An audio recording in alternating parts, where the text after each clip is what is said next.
Hey there, it's Michael. Welcome back to another episode of the follow-up question. I have a question for you as we get into today's episode. Do you believe people can change?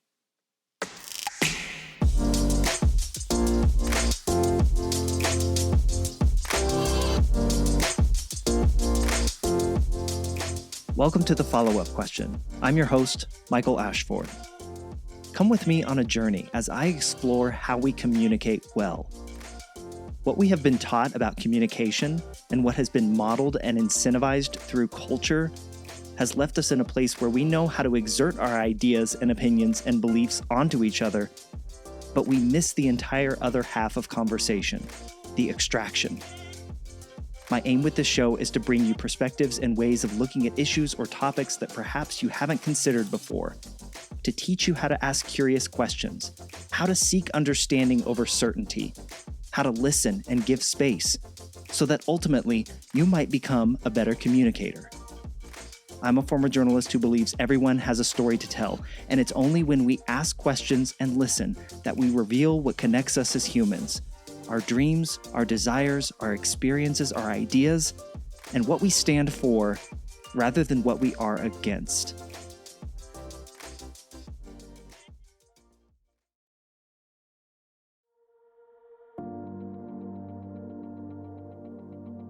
Lately, I've been fascinated by what I call the psychology of change. There came a point in late 2022 when I started to notice that many of the conversations that I've had here on the show have carried with them an undertone of change. I've gone back and listened to many of the interviews, and change pops up frequently in those conversations. And in fact, based on what I've gathered, one of the chapters of the book that I'm currently writing asks the question, do you believe people can change? It's such a fun question because everyone I've ever asked that question of has answered me with an optimistic yes. However, what I've noticed is that we often don't act in a way that shows that we believe this to be true. We act as if people cannot change on their own, and so we try to force change to happen. And we all know how that goes, right? I mean, I know I love being forced to change, don't you? He said, dripping with sarcasm. But if we believe people can change, and we acknowledge true change can't be forced, then how and why does it happen? This is what I wanted to explore with Jeff Schoep. Jeff was my guest here on the show back in episode 57, and you might recall that Jeff is the former leader of the largest neo-Nazi organization in the United States, the National Socialist Movement. Now, Jeff has left that world and ideology behind, and instead he works to de-radicalize others. And Jeff and I recorded this interview right after he got back from making an appearance at the Nobel Peace Center in Oslo, Norway. Jeff is someone who has gone through a radical change. So who better to walk through the psychology of change with than Jeff? Who better to understand what brings about change and why it's so hard, even when the thing we are clinging to and won't change from is, to so many of us, so obviously wrong. You just came back from what I have to believe is just an incredible, incredible experience over in Norway. Just tell me, what was that? I guess the folks listening who may not know, what was that trip for? How did it come about? And yeah, then we'll get into what it actually meant and what it was like being there. But yeah, what did you go over there for? So I just got back from Oslo, Norway, and I was over there for to speak at the Nobel Peace Center. And there was a screening, and it was a conversation on dialogue. There was a screening of Dia Khan, my friend Dia Khan's film, and that I was also in White Right Meeting the Enemy. So we did a screening of the film, and afterwards, a conversation on dialogue and how it. They have a quote that said, "Those who listen move the world." And I thought that was really, really something. So it was a sold out conversation at the Coliseum there in Oslo. It was the largest theater of its kind in Norway. There was over 1,000 people there. It was absolutely incredible, Mike. It was just unbelievable. Yeah, to be sitting in that Coliseum at a place that has the Nobel name on it, to be talking about dialogue, to be talking about listening, to be talking about what I want to talk a lot of, with you about today, man, is change and how we change. I get goosebumps asking you this question, but when was the moment when it sank in for you that what was happening was actually happening? Oh, well, it's hard. It's hard to know, but it was Dia Khan that really got through to me. It was really her that got through to me by showing me her humanity, and and then feeling that, feeling how hate and racism affected her as a child and growing up, and her sharing that with me. It just made me feel like, wow, this is really, these are things I didn't really consider before. Daryl Davis helped me to consider that as well. And it took time. It wasn't a grand epiphany for me. It took time. And then when I finally came to realize these things, I said, I need to do something to fix this. I need to repair this. And that's what inspires me to the mission I'm on today and the work that I do now.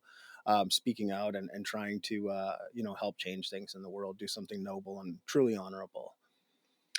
I want to get your perspective on, you're sitting down in the film with Dia, you're across from each other, and then go to the event in Norway. You're sitting next to each other on the couch. At one point, I saw she like grabbed your arm and put her head on your shoulder. Um, what do you think about in those two moments? Those, and how far you've come in those, from that first moment of sitting across from her and then sitting with her. What do you think about?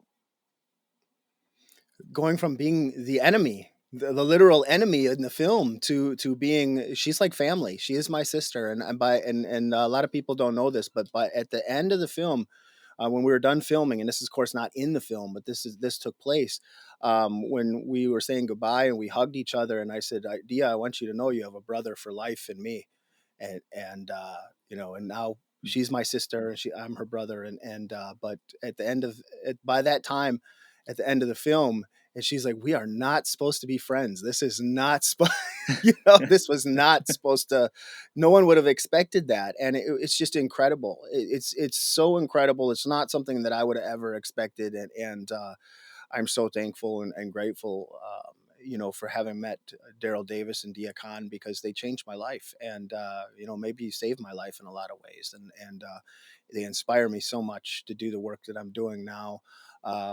And getting out there and making a difference. It's having those interpersonal connections, meeting people like that, and coming from a place of, they were coming from a place of compassion and empathy and understanding and listening. A big part of dialogue is listening, as you know, in your own talks and that you've done. It's you listen, and those who listen, as the Nobel Center says, they move the world. Uh, how did that event come about? I mean, to be there, to be in that space, to be in the Coliseum there in Norway. How did that event come about for you and Dia?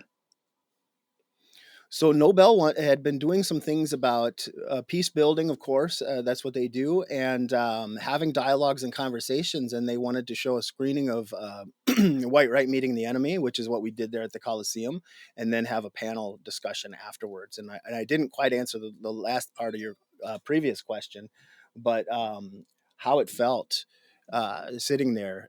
It was, I don't know if I can, if there's words that I could put it into. It was so incredibly overwhelming, and the audience, Michael, were just unbelievable. We got up. I met Dia's brother, who's an amazing individual as well, and he speaks out and speaks at schools and things there, and he's an incredible human being too. And so we were sitting there in the theater, and when I sat down after my part on the panel, a man behind me, a Sikh from, maybe a lot of the Sikhs are from India, I think, but a Sikh man, he leans over and kisses me on the head and on the cheek and gave me a hug when I sat down, and just the outpouring of emotion from the audience. I don't think I've experienced anything like that before. It was so incredible. And afterwards, we met with people. We were meet and greet with the audience, and even across the street afterwards at the coffee shop. A couple women approached us and tears flowing down their face, and Mm. they were just like, it was so moving being there at that event, and the courage that you guys have to speak out, and what the work that you guys are all doing is just it, it was a lot to process. I'm still processing it. It was so beautiful and amazing, but the people were so open and willing to hear it. So I hope it's something we can duplicate here in the U.S., and we're working towards doing that. Hopefully, Yeah, and I want to go there, man. As we get into what I invited you back on the show to talk about, I want to talk to you about change and how change happens. Um, can people actually really change? I want to get into all of this, but I want to start here, Jeff, and just ask you the question, like, since that film came out and with everything that we have experienced here in the United States, gosh, put a time frame on it. Let's say 2 years, 5 years, whatever you want to say.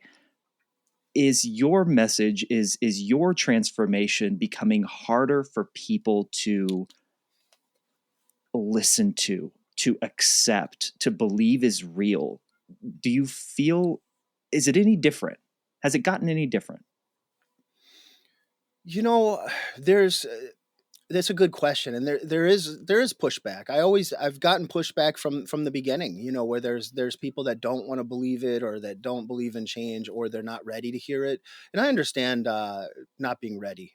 I do understand that, and I know it's difficult, and I don't feel like I have the right to demand or ask anybody to accept it. And I certainly don't have the right to demand it. But everybody has to do these things, I think, at their own pace. Do I wish that they would all embrace it? Yes, of course, because I was able to, but I wasn't for so many years either. So I do understand the process, and I understand how difficult it can be sometimes to um, consider what others are going through, and things like that. And a lot of times there's trauma and different things like that that affect people in different ways.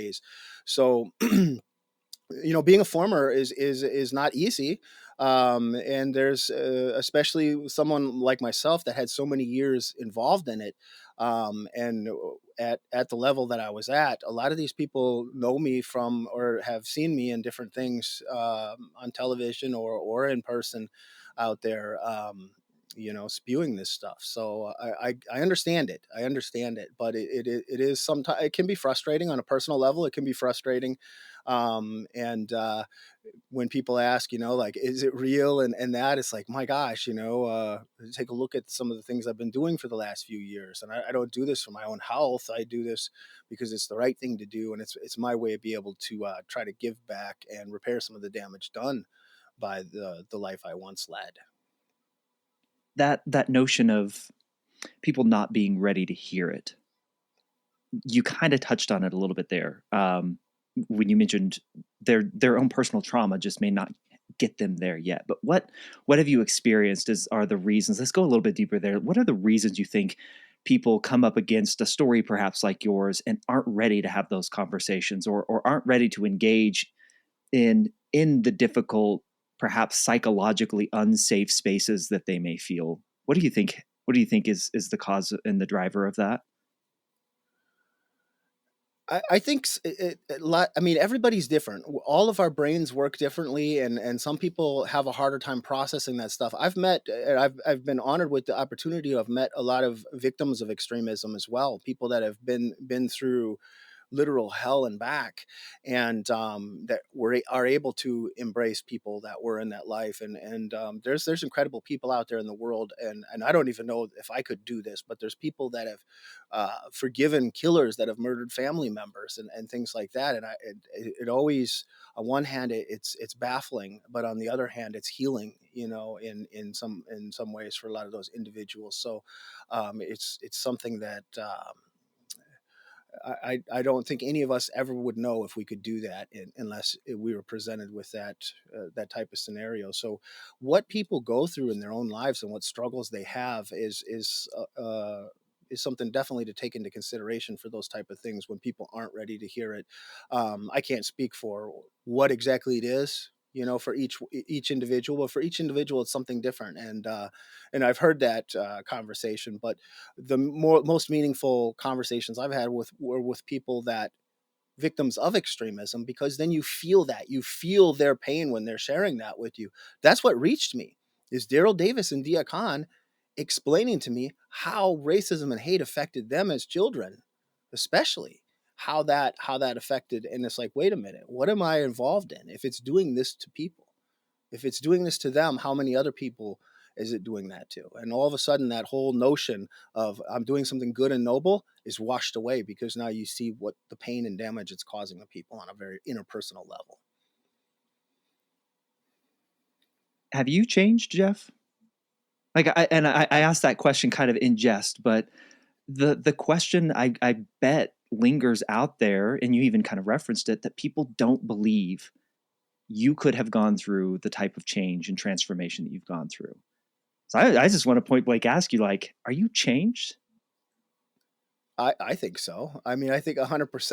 I think it's night and day. When I'm doing talks and speaking out about this stuff, and I look back, because I do an intro video and it shows who I was. That is hard. That is hard. It's almost like looking through a lens and seeing someone else. And anytime I'm doing a talk, usually I'm up there. I always wish like maybe there was a curtain or something, where play the video and then I'll come out after the video, because if otherwise I'm up there, and then I look at it or try not to look at it, because I see who the person who I was. And obviously I know that that was me. There's not a complete disconnect Hmm. there, but it's hard to look at, because that's who I was. So I believe that anybody can change. If somebody like me can change after all those years and go from the person that I was to the person that I am now, and we do it all the time at Beyond Barriers with the work that we do. We're seeing changes all the time. And for some people, it's a very quick process. For other people, it takes a lifetime. And we're all going to be learning for the rest of our lives. If the moment you stop learning, the moment you stop gaining wisdom. So, or if you think that you know everything about something, you're not growing from there. You're just stuck. So I think life is a journey, and we're going to keep growing for the rest of our lives and learning on the way. And I'm learning new things every single day, and I'm so honored to have the opportunity to be able to do so. Jeff, the conditions for change. I wanna jump into this. Obviously, you've mentioned Dia, you've mentioned Daryl Davis. Um, what has to be so much of the pushback that I come up against in the work that I'm trying to do to get people to lean into uncomfortable conversations more. The pushback I get is I can't force that person to change, so I'm not going to try. Like they're so wrong that they're not going to change, I'm not going to change, so why even bother going into this conversation and asking these questions and holding space for that person and listening, just kind of like you talked about what was the subject of the talk in Norway. What are the conditions in someone's mind and the place and space where they're at, where you were at, where change happens? What needs to take place? That's a really great question. And a person has to be ready.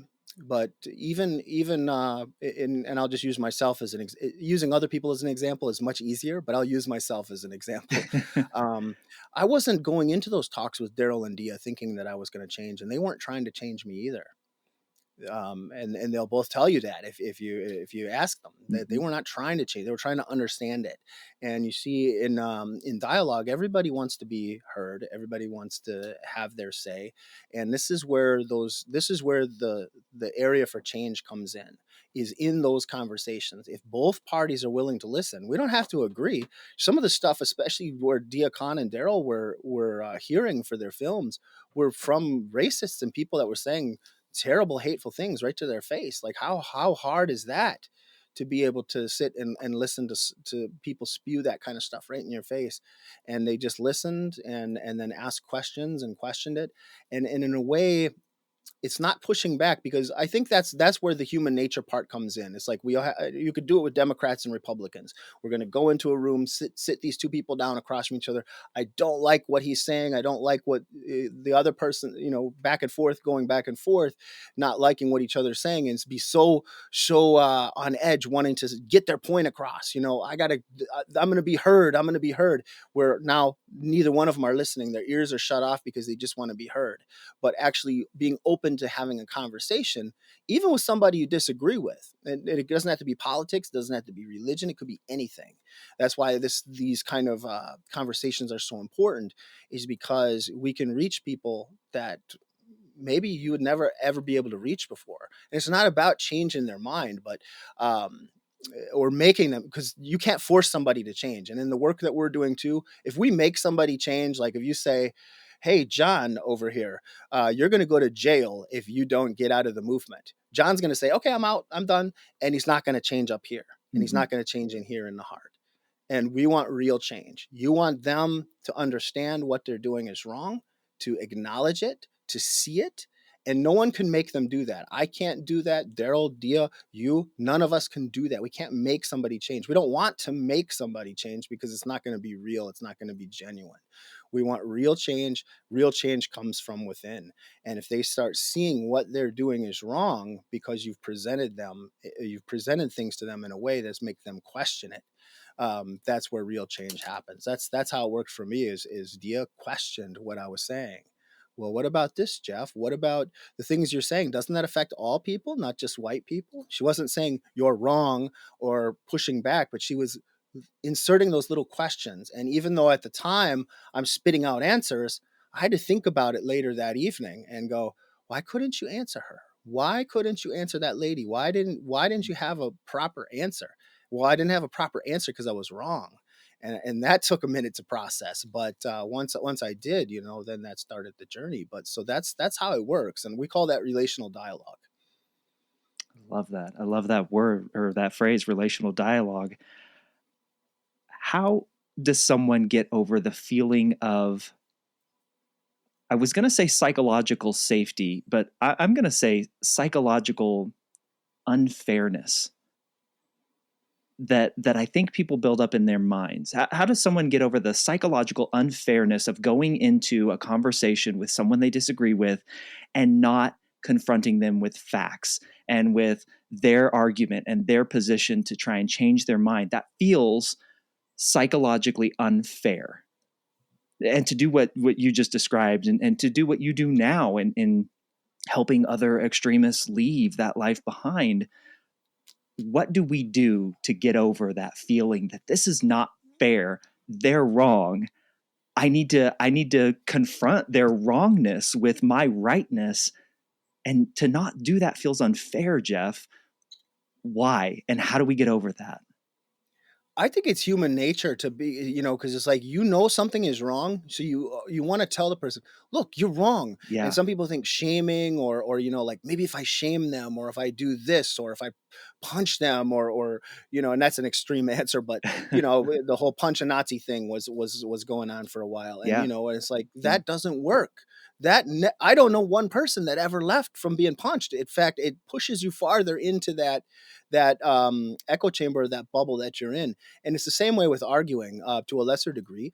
If someone's coming at you and going, "You're wrong. I can't believe you think that way." That's natural sometimes to want to say that, especially when somebody's so wrong. You want to do that. That's natural. So you're kind of pushing. You're having to readjust or recalibrate your way of thinking to be able to not do that.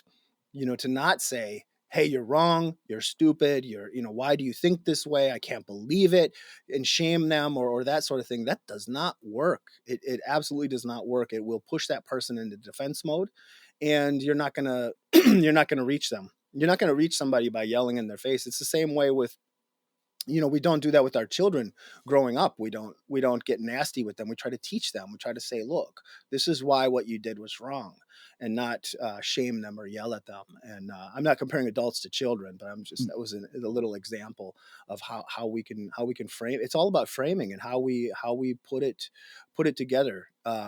You can let somebody know they're wrong, by challenging the way that they're viewing it, by challenging their way of thinking it. Just like in the example I gave with Dia, you're saying, well, what you're saying makes sense, but doesn't it affect all people, Jeff, not just some? Things like that. It makes you think. It makes you go, well, you know what? That's right. That is right. Why am I doing this? It makes the person individual question their own system of beliefs and standpoints. To kind of circle back to a question I sort of asked earlier, but I want to dig deeper into it based on your answer there, Jeff. Is that becoming harder these days?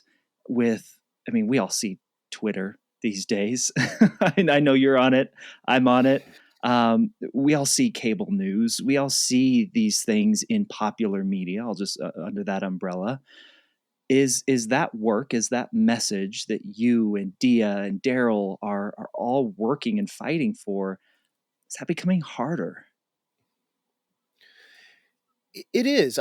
We live in a really polarized time right now, especially here in the U.S. We're seeing the political polarization and with the media and everything like that. You're not having these conversations, and it seems to be more and more rare where you're getting people together for like an honest debate over the topics. It's just on one side you have this set of beliefs, and on the other side you have this set of beliefs, and people are not wanting to talk to each other.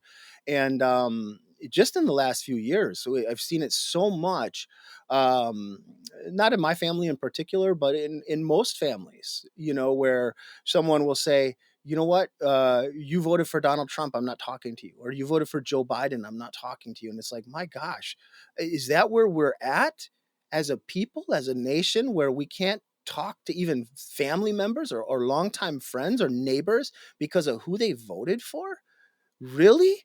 Like it's disturbing. It's upsetting, and I think that's why the message that we're all talking about and having dialogue and conversations is so important, because it's the only thing that's going to beat that polarization, and the polarization is a downward spiral, and it's not healthy for our society. It's not healthy for a civil society or a democracy. How do you then describe listening well? How do you describe that, Jeff? When you listen well, a lot of times you will hear unpopular opinions. You'll hear things that you absolutely that are repulsive, and sometimes hateful, depending on what we're talking about or who we're sitting across from. And being able to listen to opinions that are completely the opposite of the ones that you hold, I think that makes a good listener. For someone to be able to quietly listen and even ask questions about it, and like someone comes up with this uh, what we might see as crazy rhetoric, like the zombies are coming tomorrow or something, and you go, "Oh God, how am I going to reach this person if they really believe that zombies are going to come tomorrow?" And so instead of going, "That's crazy," I don't know what crackerjack box you got that idea out of. Instead of doing that, you go, "Okay, so why do you think that zombies are going to come to life tomorrow?" And start asking them about it, and then listening to what they have to say, and then rather than, I want to say countering, but rather than countering, ask them more and more questions. You get them to question their own line of thinking by the questions you're asking, and they're being heard because you're listening and you're engaging and asking more questions from what you're hearing. So I think that's what makes a good listener. I mean, I love that answer, Jeff. I love the asking questions answer. Yeah. um, okay, so in the work that you do now, and even going back to your own story, what was the fear of change that or what does somebody who perhaps still exists in this life of extremism, and obviously extremism being in its by its very nature an extreme example of the disagreements that we're talking about here, but let's roll with it. Let's say you're having dialogue with somebody, they're conversing, they're starting to respond more deeply to your questions. What's the fear or the holding point that keeps somebody from saying, yeah, I'm out, you're right, I'm going to change? And you've mentioned several times, Jeff, that it was not that kind of pinpoint moment in time where all of a sudden you're no longer no longer held by those beliefs. What fear do we have to get over, I guess, in going into these conversations? What fear do we have to help overcome to begin to have these conversations where people feel okay to leave? There's a lot of fear involved. Nobody that's coming out of that world, myself included, if somebody would have told me, "Well, what are your fears, Jeff?" I ain't afraid of nothing. That was what my answer would. I still get a little uncomfortable with the word fear because I feel like, well, hey, as the kind of guy I am, I'm not afraid of anything. But it is fear, Michael. I mean, that is what it is, and that's what it keeps a lot of people in those extreme organizations, is that fear. That's what got them there in the first place in a lot of cases, and that's what keeps them there. And it's that fear of change too. It's a lot easier. It would be a lot easier. I sometimes say this as well from my own story. It would have been easier to stay. That's what I did for a living. That's what I did for years and years and years. That's what I did. So it would have been easier to stay there than to change at in your 40s, to say, you know what, I was wrong. All this time and energy and effort and everything I put into it was wrong. That's hard as heck to do, especially. It's one thing to walk away and just be done with it and then go do something else, and that's still good. But to come out and say you were wrong, that's hard. That's something that's a fear of it. And then not being able to, or worrying that society's not going to accept you. That's one of the fears that I personally had. There's that word again, fear. But it was one of the fears that I really had, Michael, leaving the movement, is that would I be um, hated for the rest of my life by civil society? When you're in that extremist group, you've got an army behind you, you've got people behind you, you've got your group, you're in that bubble, or that behind those barriers, and you feel safe. A lot of people feel safe, but it's a false sense of security, and it's not a reality. But it's easier for a lot of people to say, you know what, I feel safe here.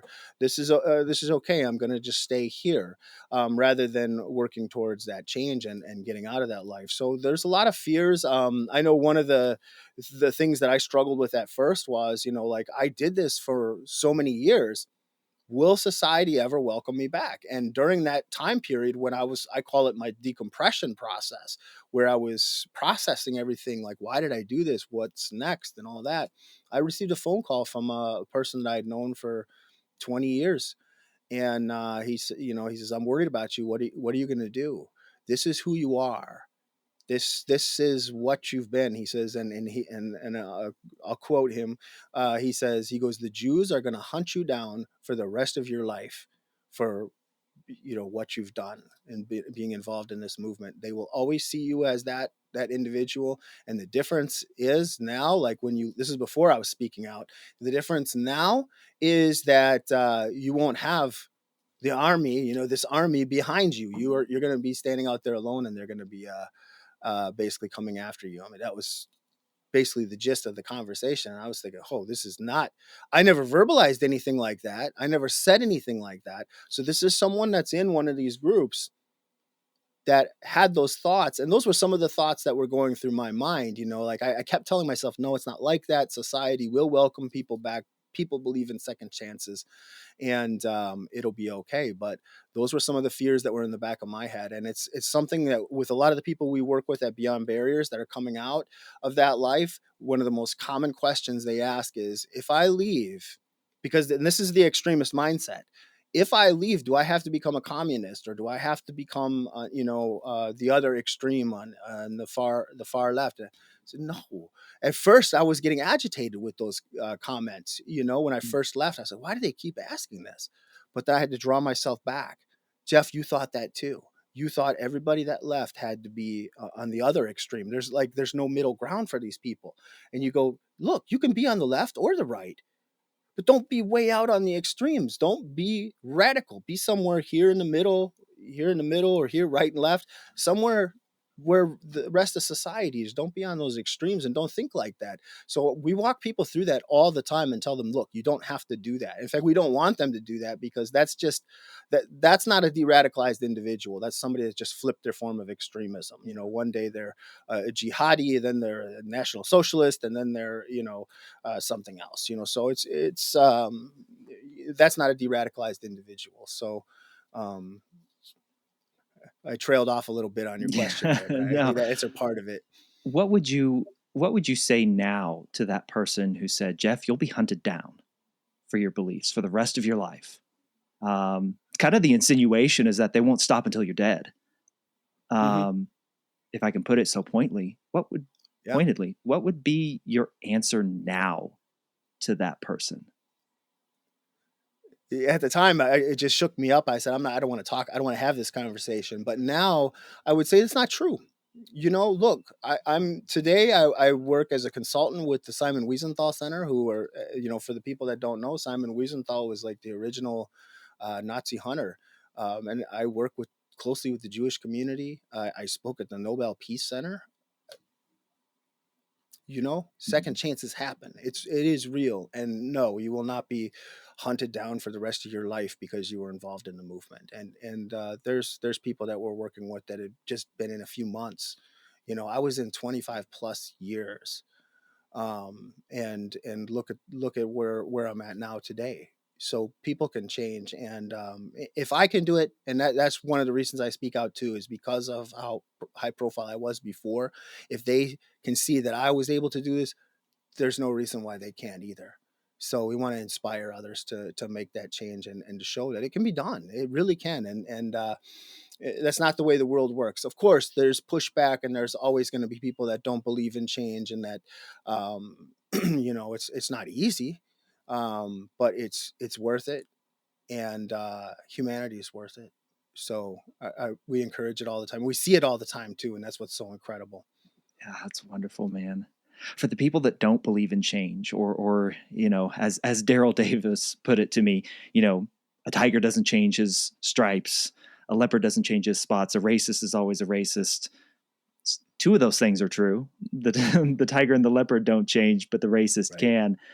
For the people that though believe that, can you put a finger on what has to take place for them to be able to come to a point where they do begin to believe that change is possible, and that it's not just these people are evil and cruel and horrible, so we must force them out of existence, rather than going through the process you've detailed this entire time of bringing about a mindset shift, a heart shift of change. What do you think has to change for those people to begin to believe that, yeah, change is possible? They have to be able to, and it's difficult for me to say this because I don't want to be preachy about it, because I was one of those people that you couldn't reach for so long. But it was through empathy and compassion, and listening. Really, it was listening to Daryl and Dia's stories, because I was there. I met with them under the guise, or under the premise of, I'm gonna put out this propaganda and speak for the movement. That's the only reason I met with them. And instead, I saw their humanity, and it helped change my life. So um, I think the people that are in that mindset where they don't believe that people can change, they need to see it, for one, and they need to um, experience it and be open to it.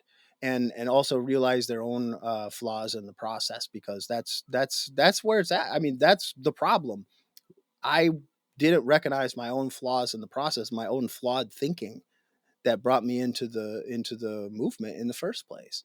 And it's acknowledging that isn't always easy. And I'm not just talking about extremists, but I mean people that are not willing to accept change in others as well. Again, I don't want to be preachy about saying this, because I don't feel like I have that uh, the right to do that, because I was one of those people that couldn't see the humanity in others. Now I do, and it's life altering, Michael, and it feels so good. It's like all those emotions and feelings that were suppressed for so many years being in the movement. everything just comes in now like a big wave of emotions and things like that. When you asked about like sitting at the Center in the Coliseum next to Dia, and she hugged me and grabbed my arm, and she's very, very compassionate person. She kept, "Are you okay? Is there, seeing the film on the screen? Are you okay with that?" And just very, very compassionate human being. And if we could all learn a little more compassion like that, and for our fellow man, even people we don't know, or complete strangers, just have a little bit more compassion and empathy and understanding. I think that's what changes the world too.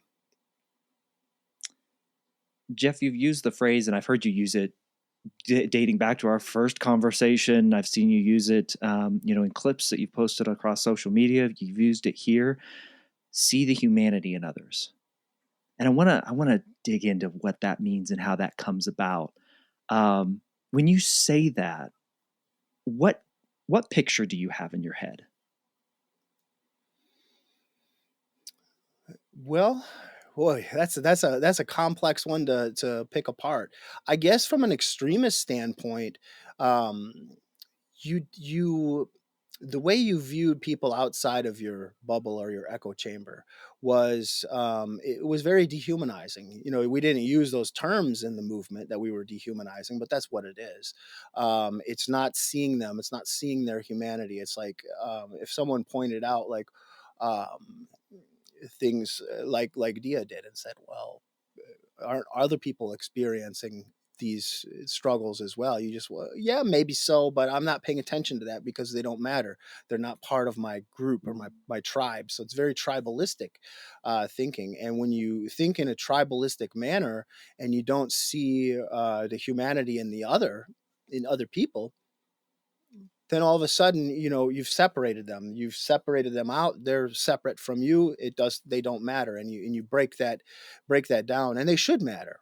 We don't know how boring would the world be if we all had the same opinions on everything. Hmm. And it was like a friend of mine had pointed out the field of sunflowers. He goes, "Isn't the field of sunflowers beautiful?" Yes, but what about a field full of wildflowers? That's even more beautiful, right? It was, which one would you rather have? I'd rather have the wildflowers because they're all different, and so much more beautiful. It's not to take away from the sunflowers, but there's differences there, and that to me, I think, is what makes humanity so special. We're not all the same, and we just have to acknowledge that in one another. And even if you don't agree with somebody, doesn't mean, oh, he or she voted for this person or that person, they're cut out of my life. No, that's if you want to talk about the definition of stupid, that's stupid. You've cut somebody out of your life because they voted for a different party than you. But I say that now because I acknowledge that now, but I used to be that person. I used to be the person that said, "No, I don't care what they have to say. I'm not listening. They don't matter." So it takes work, but I think we all can improve in this department. Jeff, you mentioned earlier in our conversation, kind of in passing, but I want to bring you back around to it. You mentioned that Daryl and Dia both spoke to you about how the work that you were involved with, the lifestyle you were involved with, affected them as children. Would it have had the same effect if they came to you just as their person in that moment, or I guess I'm not trying to lead you here, but was thinking of those two human beings as innocent children, did that make a difference? This is something I've thought about too. No, I don't think anybody's ever asked me that, Michael, but I've asked myself that question. Mm. And I feel like, honestly, I think that did have something to do with it. I think that was helpful for me, just as a father, as a parent, and as somebody that, I mean, in the movement, one of the phrases that was so commonly used was like family, race, and nation. So a lot of us that were involved in it believed that we were securing a future for our children. The 14 words, we must secure the existence of our race and a future for white children. So it's all this. I think a lot of people from the outside looking in assume it's just all about oppressing other people and things like that. But the people that are in it, They don't. Some of them think like that, and want to oppress people, but most of them think like, we're doing this to protect our kids and things like that. So you have to understand that mindset first and go, okay, how do I break down that narrative and how do I get through to that person?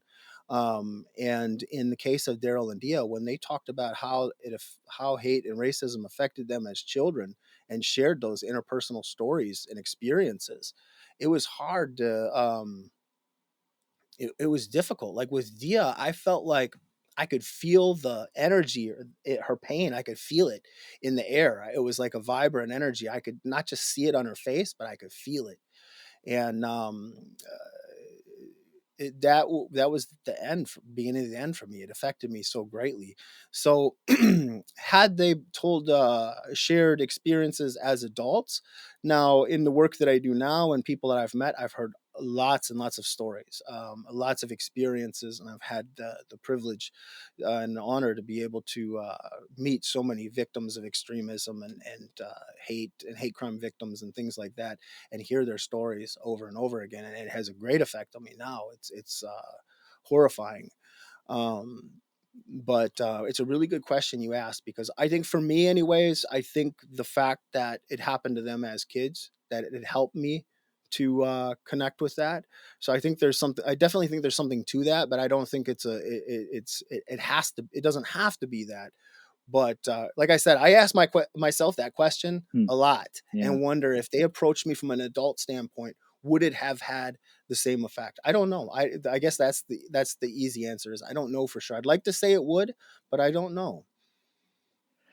Yeah, man, this is more of a reflection on what you've said up to this point more than a question or anything, but it just seems like so much that trauma is carried and often built in childhood that leads us to not be able to have these conversations, but it's that very trauma that we experience in childhood that can connect us in some weird way. Um, I don't know that I have a great explanation of that, but um, a couple other follow up. So I'll just leave it at that. But a couple other follow up questions that I have for you on some things you've said as we begin to kind of wrap up here. Um, One of the things you also hit on, and I do feel like I have to clarify this question a little bit, that, there's no need for the person to change and switch to an extremist mindset or a radical mindset. But something you kind of touched on earlier, and I don't even remember exactly what you said, but even the mindset of knowing that you might be the one that needs to change as well. Like going into the conversation with someone you disagree with, and let's leave extremism out of there. I'm not advocating for extremism, but name any other topic or issue, and not saying that you need to completely change your mind or completely shift your way of thinking, but how important is it, Jeff, that we also go into a conversation with someone we disagree with, knowing that we might be the ones that need a mindset shift as well? And perhaps that's too leading of a question. How do we get to that point? No, I mean, it's 100%. A lot of times the person going into that conversation is the one that needs to change, but it's acknowledging that, or seeing it that way. None of us looks at our lives and our belief systems and goes, you know what, I'm wrong. I'm just going to stick with this and keep doing it. We all inherently believe that we are right in our thinking, and you see this, you can see this all the time. And I know in the work that you do with conversations too, I'm sure you see it all the time. And I've listened Yeah. to your talks, and you're very aware of it. But the majority of the public, that's a tough spot to be in, and to say, you know what, I'm wrong, or not necessarily even think that they're wrong, but to be open and willing to listen and be open to things. And I know it's worked for me, and it's been hard. It's been hard for me to sit down, especially being on the far right for so long, to sit down with people on the left. Now it's not. I have a lot of my friends are on the left. I have friends on the right and the left. And that divide is difficult to work with. But if I can do it, but I challenged myself, and I thought, you know what, I'm going to talk to a communist, because for me that was a big trigger before. I really, really, and I don't feel like I'll ever be a communist. Like I can't get on board with that. But I wanted to understand, instead of just fighting them, like I had done for so many years. I wanted to understand, why does someone come to this conclusion? Why do you think this way? What is it? And I found so many similarities to the life that I was involved in extremism. So many similarities to the mindset, to the um, social structure of different types of extremist groups that are they're all ideologically different, but socially and structurally there's a lot of similarities Mm. in there. So I think if a person just needs to be open and willing to learn, and hey, I was even willing to, listen and learn to somebody that was on the exact, opposite end of the extreme. And I don't agree with anything that they said, but I learned something. I learned that this individual that was involved in it was going and donating to food banks to help feed the poor, and doing things like that. And I thought, huh, I found something good out of this ideology that I hated and despised so much. And here's, I still disagree with it, but here was something good that they were doing, and I couldn't acknowledge something like that before. I would just say they're evil, they're wrong, Yeah. and not be able to listen. So even amongst the extremes, if you're willing to listen, but and I know you said not the extremes, but with all of us, we can all change, we can all grow, and the moment we think we know everything, or that we're right about everything, the growth is ended. You're not gaining wisdom. You're not learning from that. And life is a journey, and it's full of wisdom and learning experiences. And you can learn something from people, especially people from different cultures, and things you're not familiar with. Working with the Jewish community, I've learned so much about their culture and traditions and things like that I never knew, or that I found frightening. And Mm. again, there's that fear word, but Yeah. things that I just didn't understand, and say, "Oh, well, that's why they do this, or this is what does this mean?" And asking lots of questions, lots and lots of questions. That's how you learn.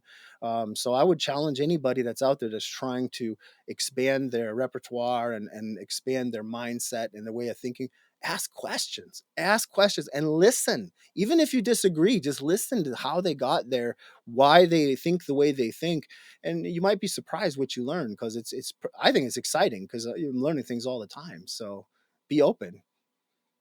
Beautiful stuff. Man, Jeff, last question for you. You kind of hit on it there.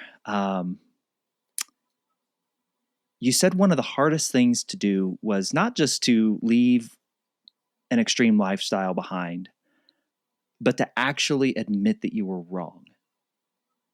And not even just admit that you were wrong to yourself, but admit that you were wrong publicly. And I want to ask Jeff, what are the conditions needed for someone to feel, I'll use the word safe. I'm sure there are a lot of people that were like, he was a Nazi, he doesn't deserve to feel safe. And that's a different conversation for a different day. But what are the conditions for someone to not only acknowledge that they can change, that they want to change, but then take it that next step further and say, and I was wrong, and I'm admitting it out loud to you? What needs to happen there, Jeff? For the person that's doing it, or for the people that are trying to facilitate that? I think I would love your perspective, because you said that was one of the most difficult things for you. So what had to take place for you to feel, again, using the word safe, to feel safe admitting out loud that what you stood for, how you lived your life was wrong? Whew, you got to show a lot of vulnerability, and that's something. For me, I can put the personal experience on this. I came out of an environment as the commander of the National Socialist Movement. I was always right. Now, I was not right, I'm saying, but to the people involved in it, I was always right. I was the boss. When I got out and spoke, what I said was right, and everyone in the group, everyone outside of the group didn't like it, of course, but the people in the group did like it. And so I came from a position of, I guess you could say, power and influence in that sphere. Um, to going from that to getting up in front of crowds of people that you vilified, that you railed against and spoke out against. And to get up in front of those people, especially, and say, I was wrong. Mm. Oh my gosh, man. I mean, whew, even just it makes the hair stand up a little bit on the back of your neck. Uh, Talking about it, because it was so difficult it is still difficult to do. And I do it all the time, but it's because it's meaningful, and I feel like it makes a difference in the world. Um, but it's not easy. It's not easy. It's a lot. Most of the people that leave, 90%. I don't know about the percentage. I don't want to guess, but the percentage, most of the people that are leaving don't speak out. They just want to go back to their lives. And there's a number of us that do speak out. And when you see the people that are doing that, it takes a lot of guts, and it can be dangerous sometimes. And it's um, it's showing vulnerability. And in the world that I was in, showing vulnerability was considered weakness, and weakness will get you clipped. Like it just wasn't. You just didn't do it. Even my own children growing up would say things like, in later years, they were just like. And I'll just share this real quick, but yeah. a family member passed away, and my kids told their mother, they were like, "Dad has emotions." Mm. And at first I was like, "What the heck are they talking about?" The mother told me this. I said, "What are they talking about?" And I had to process that for a minute. It's because I never showed emotion. Because it was always in the world I was in, it was considered weakness. You didn't show emotion. So this was after I'm out of the movement, or getting out in the process of getting out, where I heard those comments, and I thought, God, what did this is how it affected my children. Yeah. That they they Mm. re- they believed that their dad didn't have emotions, that and at first it made me a little angry, because it's like, why are they saying that? Why would they think that?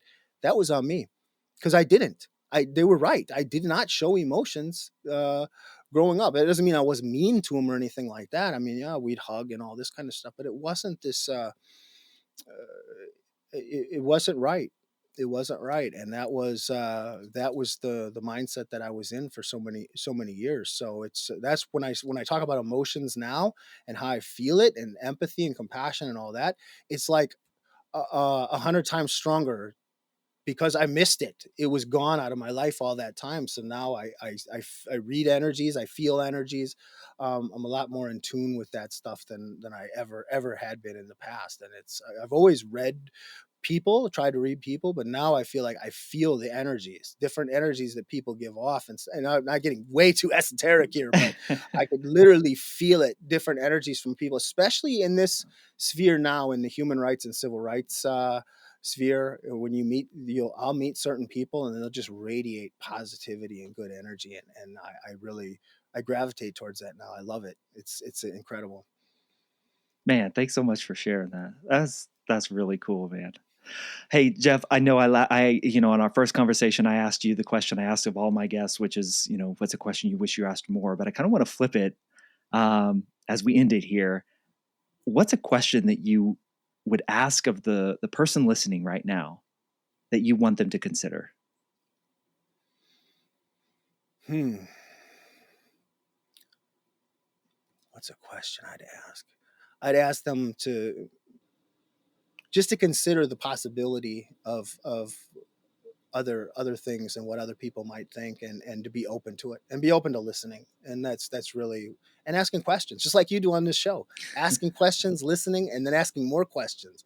That's how we learn, that's how we grow. And that's why it's an honor to be on the program here again with you, Michael. And really admire the work you're doing, and your talks. And it's so important. The society and the world right now needs a lot more of this. We need to clone you and everybody else that's doing this kind of work, because we need more of it. Well, hey, man, the feeling is mutual with you. Just the work that you continue to do, it continues to compel me to do this show, as so many other guests have. But man, you always being willing to interact with me and chat with me and introduce me to new people in this space who are doing the work that you and I are trying to do. it just means the world to me, man. So thank you so much for coming on and having this conversation again. Congratulations on that appearance at the Nobel Peace Center. That is just, that's got to be the thrill of a lifetime, man, with everything you've been through. So I appreciate you so much, Jeff. Thank you so much. And it was a dream come true. I'm still processing the whole Nobel thing. It was so beautiful and so incredible.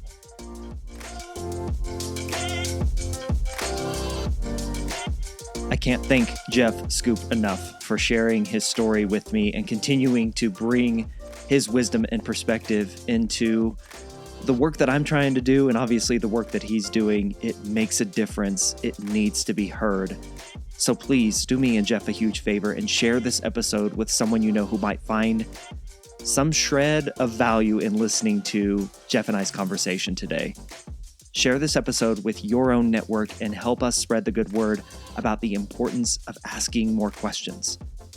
And if you like the conversations with the incredible guests like Jeff Schoep that I have on each and every episode, subscribe to the show wherever you're at so that you never miss an episode. If you ever want to get in touch with me, you can always email me. It's michael@thefollowupquestion.com, or you can go to my website, michaelashford.com, and reach out there. I'll catch you on the next episode of The Follow-Up Question. And until then, keep asking questions.